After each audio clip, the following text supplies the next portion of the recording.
Hi friends, मैं आप लोग को एल्टीग्रेड मैथमेटिक्स का बहुत इंपॉर्टेंट क्वेश्चन बताने जा रहा हूँ। क्वेश्चन है कि for z belong to C the inequality modulus में z plus i greater than modulus में जेड माइनस आई इज।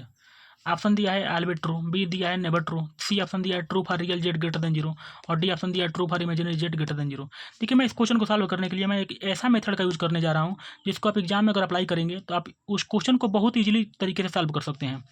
ठीक है, देखिए मेरा मेथड क्या है कि हमेशा उस क्वेश्चन को लगाने के लिए ऑप्शन से चेकअप किया जाए। ऑप्शन से चेक करने से ये लाभ होगा कि उस ऑप्शन को हम डिस्कार्ड कर सकते हैं। ठीक है, और हमारा जो मतलब सही आंसर होगा वो बच जाएगा।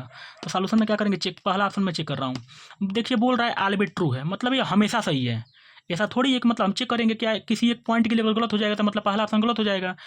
ऑलवेज ट्रू का मतलब क्या होता है कि मतलब कहीं गलत ना हो। तो एक जेड का कोई रैंडम वैल्यू उठाइए, मैं जेड बराबर जीरो लेके चल रहा हूँ, आप जेड बराबर वन भी ले सकते हैं, जेड बराबर टू भी ले सकते हैं। कोई भी रैंडम वैल्यू उठाइए, अगर उस कंडीशन को फुलफिल कर जाएगा मतलब तब तो सही है। हमको ऐसा वैल्यू उठाना है जिस पे रखने पे कंडीशन फुलफिल ना हो। तो इससे क्या होगा कि मतलब पहला ऑप्शन गलत हो जाएगा। तो मैं इफ जेड बराबर जीरो लेके चल रहा हूँ, तो यहाँ क्वेश्चन जो है मैं उसको उतार लिया हूँ, मॉडुलस में z plus i greater than modulus में जेड माइनस आई। मैं यहाँ पे जेड बराबर जीरो पुट करता हूँ, देखता हूँ क्या ये कंडीशन फुलफिल कर रहा है। तो जब जीरो रखूंगा तो मॉडुलस में zero plus i greater than modulus में जीरो माइनस आई। ये ग्रेटर देन नहीं है, मैं उस क्वेश्चन में अप्लाई करते जा रहा हूँ, देख रहा हूँ क्या यह कंडीशन को फुलफिल कर रहा है लास्ट में। देखिए, तो मॉडुलस में जीरो में आई को जोड़ेंगे तो आई हो जाएगा, जीरो में आई को घटाएंगे तो माइनस आई हो जाएगा। तो मॉडुलस में आई क्या होता है, वन होता है। यहाँ पे मॉडुलस में माइनस आई, क्योंकि मॉडुलस के अंदर जो वैल्यू होती है हमेशा पॉजिटिव होती है, तो मॉडुलस में माइनस आई का मान हमेशा वन होता है। क्या वन वन से बड़ा होता है, मतलब ये कंडीशन फुलफिल नहीं हो रहा है। वन कभी वन से बड़ा, वन के बराबर होगा, वन कहाँ वन से बड़ा होगा। मतलब ये जेड बराबर जीरो रखने पर कंडीशन फुलफिल नहीं हो रहा है, मतलब पहला ऑप्शन गलत हो गया। क्यों ऐसा, क्यों आप बोलेंगे क्यों गलत हो गया, क्योंकि बोला है ऑलवेज ट्रू, मतलब प्रत्येक जेड के लिए कंडीशन सही है। तो ये बताइए जेड बराबर जीरो के लिए कंडीशन गलत हो गया ना, तो मतलब पहला ऑप्शन गलत हो गया। अब यहाँ पे बोला है ये ऑप्शन गलत हो गया, ठीक। मतलब यहाँ पे बोला लिख दिया ट्रू नहीं है, मतलब पहला ट्रू नहीं है। अब बोल रहा है कि नेवर ट्रू, मतलब ये बोल रहा है कि जेड बराबर किसी भी वैल्यू के लिए ये कभी सही नहीं होगा। तो हम जेड का एक ऐसा वैल्यू उठाएंगे जिस पे यह सही हो जाए।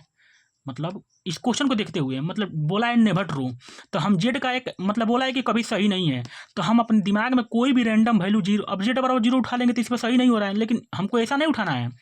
हमको जेड का एक ऐसा पॉइंट उठाना है कि जिसको रखने के बाद वो सही हो जाए। हमारा बोला है नेवर ट्रू, मतलब बी वाला ऑप्शन गलत हो जाएगा, क्योंकि इसके कहने का मतलब है कि कभी सही नहीं है। हम जेड का एक ऐसा पॉइंट उठाएं जिस पे वो सही हो जाए, तो बी ऑप्शन गलत हो जाएगा। देखिए मैं उठा रहा हूँ, तब मैं जेड बराबर आई लेता हूँ। आप पूछेंगे जेड बराबर आई क्यों लिए हैं, क्योंकि जेड क्या है, कॉम्प्लेक्स नंबर है, इसमें रियल पार्ट इमेजिनरी पार्ट कुछ भी आ सकते हैं। तो जेड बराबर मैं जीरो लिया हूँ, आप यहाँ पे जीरो प्लस जीरो आई भी लिख सकते हैं, कोई दिक्कत नहीं है। तो मैं जेड बराबर आई ले लिया हूँ, ठीक है। तो मैं जेड बराबर आई रख के देखता हूँ क्या ये कंडीशन फुलफिल कर रहा है। अगर कंडीशन फुलफिल करेगा तो मतलब ट्रू होगा, कंडीशन फुलफिल नहीं करेगा तो ट्रू नहीं होगा। तो देखते हैं, मतलब ये कंडीशन फुलफिल करेगा तो ट्रू होगा, तो मतलब कंडीशन फुलफिल अगर कर जाएगा तो ट्रू हो जाएगा। तो ट्रू होगा तो बोला है नेवर ट्रू, तो मतलब ये वाला ऑप्शन गलत हो जाएगा, क्योंकि किसी एक पॉइंट के लिए सही तो हो गया ना। ठीक है, तो जेड बराबर आई रख के देखता हूँ। तो जब इस कंडीशन में जेड बराबर आई रखूँगा तो ये हमारा क्वेश्चन पहले से दिया है, मतलब दिया हमें पहले से मॉडुलस में z plus i greater than modulus में जेड माइनस आई, उसी को मैं उतारा हूँ। तो यहाँ पर मैं उतार लिया हूँ, ऑप्शन भी चेक कर रहा हूँ। तो मॉडुलस में z plus i greater than modulus में जेड माइनस आई उतार लिया हूँ। अब जेड बराबर आई यहाँ पुट कीजिए, तो दिस इंप्लाई दैट मॉडुलस में आई plus i greater than modulus में आई माइनस आई। ठीक है, तो आई धन आई क्या होता है, टू आई। मॉडुलस में two I greater than modulus में जीरो, तो मॉडुलस में टू आई की वैल्यू टू होती है ग्रेटर देन जीरो, तो टू जीरो से बड़ा है, ये सही है। मतलब कंडीशन ट्रू हो रहा है, ट्रू हो रहा है कि मतलब कंडीशन को फुलफिल कर रहा है। मतलब जेड बराबर आई रखने के बाद हमारा जो क्वेश्चन है वो संतुष्ट हो रहा है, मतलब जो हमारा कंडीशन दिया गया वो संतुष्ट हो रहा है। तो ये बताइए किसी एक पॉइंट के लिए यह कंडीशन फुलफिल हो रहा है ना, लेकिन ये तो बोला है कि नेवर ट्रू, लेकिन हमारा जेड बराबर आई के लिए कंडीशन सही है, मतलब बी वाला ऑप्शन गलत हो जाएगा। अब इसमें डाउट में ना पड़िए, क्योंकि ये बोला है ऑलवेज ट्रू, ये बोला है नेवर ट्रू, मतलब ये बोला है क्या हमेशा सही होगा। तो बताइए एक कंडीशन के लिए मैं गलत दिखा दिया हूँ कि नहीं, एक कंडीशन के लिए यह सही नहीं है। अब यहाँ पे बोला है नेवर ट्रू, तो आप कहेंगे मैं जेड बराबर जीरो लेके चेक करूंगा, तो अरे भैया हम जेड बराबर जीरो लेके चेक नहीं करना है, जेड बराबर जीरो लेके चेक करेंगे तब तो नेवर ट्रू आ ही जाएगा। जेड की कोई एक ऐसी वैल्यू चूज करनी है कि जिसपे वो ट्रू हो जाए, तो हमारा नेवर ट्रू वाला ऑप्शन गलत हो जाएगा।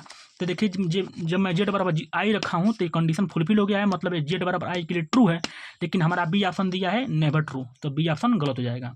अब बोला है true for real Z greater than zero, तो ये बताइए हम एक ऐसा जेड का वैल्यू उठाएंगे जिसमें रियल पार्ट पॉजिटिव हो, मतलब ग्रेटर देन जीरो हो। तो देखिए मैं सी ऑप्शन के लिए क्या करता हूँ, जेड बिलोंग्स टू सी है, ठीक। मैं समझाने के लिए लिखा हूँ जेड बिलोंग्स टू सी, ये कॉम्प्लेक्स नंबर है, तो जेड का मतलब ये मैं समझाया हूँ क्या है। तो जेड अगर कॉम्प्लेक्स नंबर है तो उसका ये फॉर्म होगा जेड बराबर X plus I Y. X क्या है, real part of Z, Y क्या है, इमेजिनरी पार्ट ऑफ जेड। ठीक है। तो अब बोला है हमको, देखिए इस ऑप्शन को देख के चलना है। बोला है real Z greater than zero होना चाहिए, इमेजिनरी पार्ट जीरो हो, निगेटिव हो, कुछ भी हो, मुझे उसे मतलब नहीं है, लेकिन रियल पार्ट हमेशा पॉजिटिव होना चाहिए। ठीक है, देखिए तो मैं जेड का कैसा वैल्यू उठाता हूँ, तो इफ जेड बराबर 1 + 0y, तो यहाँ पे रियल पार्ट क्या है, इससे कंपेयर कीजिए, तो एक्स रियल पार्ट है, मतलब यहाँ पे 1 क्या है, रियल पार्ट है। तो 1 बताइए 0 से बड़ा है ना, पॉजिटिव है ना। देखिए मुझे इमेजिनरी पार्ट से मतलब नहीं है, मतलब y बराबर 0 यहाँ पे है, यहाँ पे x बराबर 1 है, तो हमको 1 से मतलब है, 0 से मतलब नहीं है, क्योंकि यहाँ पे कंपेयर करेंगे तो रियल जेड का मान क्या है, 1 है, 1 जो 0 से बड़ा है, मतलब हमारा सी वाला कंडीशन तो फुलफिल कर रहा है, इसको लेकर चलना है।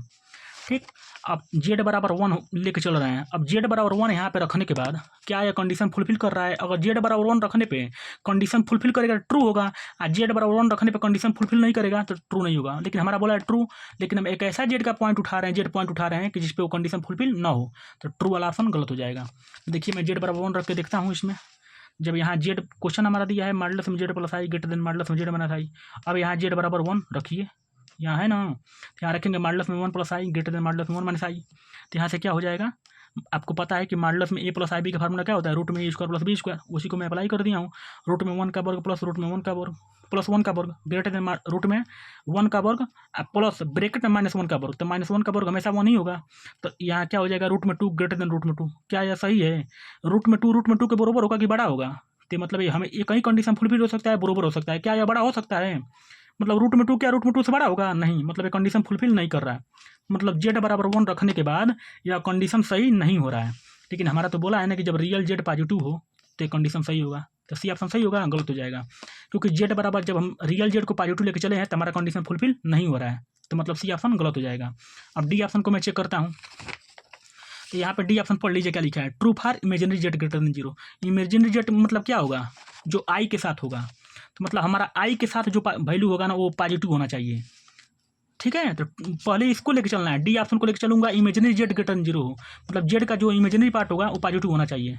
देखिए मैं लेके चल रहा हूँ ऐसा क्वेश्चन एग्जाम्पल, तो यहाँ देखिए, यहाँ पे ऑप्शन डी के लिए जेड बराबर आई लिया हूँ, तो ये बताइए यहाँ पे इमेजिनरी जेड का मान क्या है, आई के जो कोफिशिएंट होता है वही इमेजिनरी ऑब्जेक्ट होता है।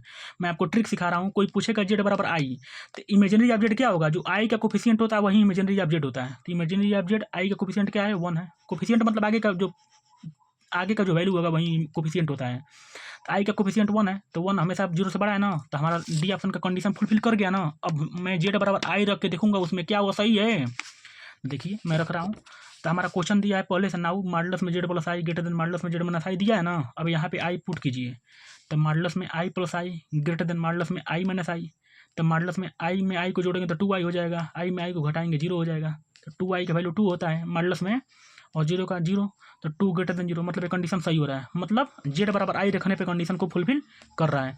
तो हमारा क्या बोला था कि जब हमारा इमेजिनरी ऑब्जेक्ट ग्रेटर देन 0 है तो क्या ये कंडीशन सही है, तो हाँ, जेड बराबर जब आई रख रहे हैं तो हमारा कंडीशन फुलफिल कर रहा है, मतलब आंसर ऑप्शन डी सही है। ठीक है, आपको अगर समझ में आए तो थैंक यू, वीडियो अच्छा लगे तो लाइक कमेंट सब्सक्राइब जरूर करें।